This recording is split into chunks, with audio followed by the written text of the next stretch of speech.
আন নজরু ইলা ওয়াজহি রাসূলিল্লাহ।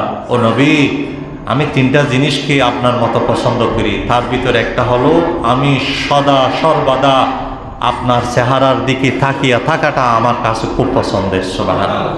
আমার মনে চায় রাত দিন 24 ঘন্টা আপনার দরবারের থাকিয়া আপনার চেহারার দিকে তাকিয়া থাকা।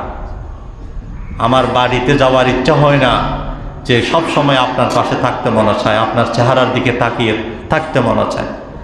এই জন্য হাদিসে এসেছে, আবু সিদ্দিক আকবরের মেয়ে হযরত আয়েশা বলছেন, হযরত আয়েশা রাদিয়াল্লাহু তাআলা আনহা বলেন যে তিনি বলেন যে আমার আব্বা আবু বকর সিদ্দিক যখন এশারের নামাজের পরে ঘরে আসতেন, তখন আমরা দেখতাম আসার পরে কিছুক্ষণ পরে আমার আব্বা ছটপট বিছানায় গিয়ে ছটপট করতেন।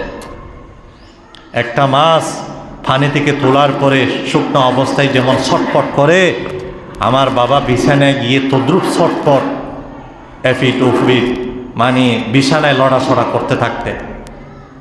এক সময় আমি, আম্মা জান আয়েশা বলছেন, এক সময় আমি আমার বাবা সিদ্দিক আকবরকে প্রশ্ন করলাম, বাবা এমন কেন করে, যে আপনার শরীরে ব্যথা, কোনো রকম সমস্যা? তখন সৈয়দনা সিদ্দিক আকবর বলছেন, মা আমার শরীরে কোনো ব্যথা নাই, আমি সুস্থ মানুষ।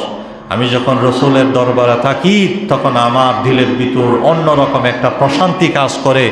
যখন আমি রসুলের দরবার থেকে চলে আসি তখন আমার আর এখানে ভালো লাগে না। রাত কখন শেষ হবে, কখন বেলাল আজান দিবে, ওই অপেক্ষায় আমি থাকি। কখন গিয়ে ফজরের নামাজে অ্যাটেন্ড হয়ে আবার রসুলের চেহারায় আনোয়ারের দিকে তাকাবো, এই অপেক্ষায় আমার দিল জ্বলতে থাকে। সুবহানাল্লাহ। এই জন্য সৈয়দনা সিদ্দিক আকবর বলছেন, আন নজরু ইলা ওয়াজহি রাসূলিল্লাহ। ও নবী, আমার কাছে তিনটা জিনিস বড় পছন্দের, তার ভিতরে একটা হলো সদা সর্বদা আপনার চেহারায় আনোয়ারের দিকে তাকিয়ে থাকা।